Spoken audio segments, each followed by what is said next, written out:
വളരെ എളുപ്പത്തിൽ ചെയ്യാൻ സാധിക്കുന്ന ഒരു ഊത്തപ്പത്തിൻ്റെ റെസിപ്പിയുമായിട്ടാണ് ഞാനിന്ന് വന്നിരിക്കുന്നത്. ഊത്തപ്പം ഉണ്ടാക്കുന്നതിന് വേണ്ടിയിട്ട് ഇത് ഒരു 3 ചെറിയ സവാളയാണ്. അത് വളരെ ചെറുതായി അരിഞ്ഞെടുത്തതാണ്.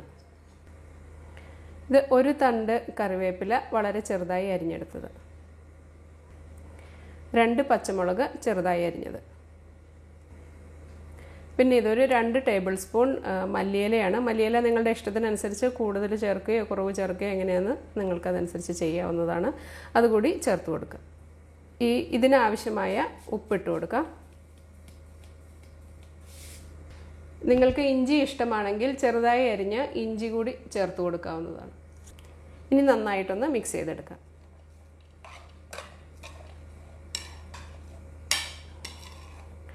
നന്നായി മിക്സ് ചെയ്തിട്ടുണ്ട്. ഇതിൻ്റെ ഉപ്പ് നോക്കി നിങ്ങൾക്ക് ആവശ്യമുണ്ടെങ്കിൽ കൂടുതൽ ചേർത്ത് കൊടുക്കാവുന്നതാണ്. ഇനി ഇത് സൈഡിലേക്ക് മാറ്റി വയ്ക്കാം. ഇഡ്ലിയുടെയും ദോശയുടെയും ബാറ്റർ ഞാൻ ഇതിനു മുൻപ് അപ്ലോഡ് ചെയ്തിട്ടുണ്ട്. അതിൻ്റെ ലിങ്ക് താഴെ കൊടുക്കാവുന്നതാണ്. നിങ്ങളത് നോക്കി ചെയ്താൽ മതി. വീണ്ടും ഞാൻ റിപ്പീറ്റ് ചെയ്ത് കാണിക്കുന്നില്ല. നമ്മുടെ പാൻ ചൂടായിട്ടുണ്ട്. ഒരു അല്പം വെള്ളം ഒന്ന് തളിച്ചു കൊടുക്കാം.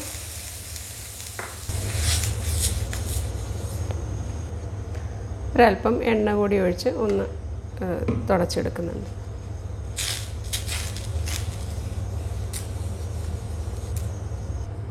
ഇത് ദോശമാവാണ്. അത് നമുക്ക് ഒഴിച്ചു കൊടുക്കാം.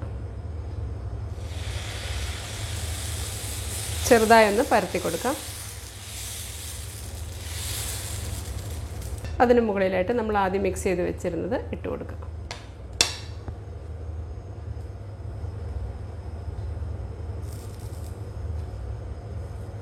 നമുക്ക് എത്രയാണോ ആവശ്യം അതിനനുസരിച്ച് ഇട്ട് കൊടുക്കാം.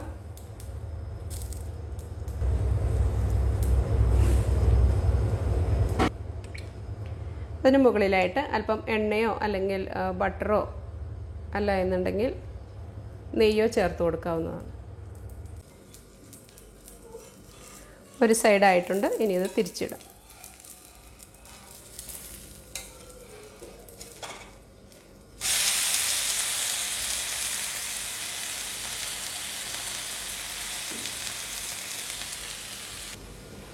നമ്മുടെ ഊത്തപ്പം റെഡി ആയിട്ടുണ്ട്. ഇത് നമുക്ക് ഇനി എടുത്ത് മാറ്റാം.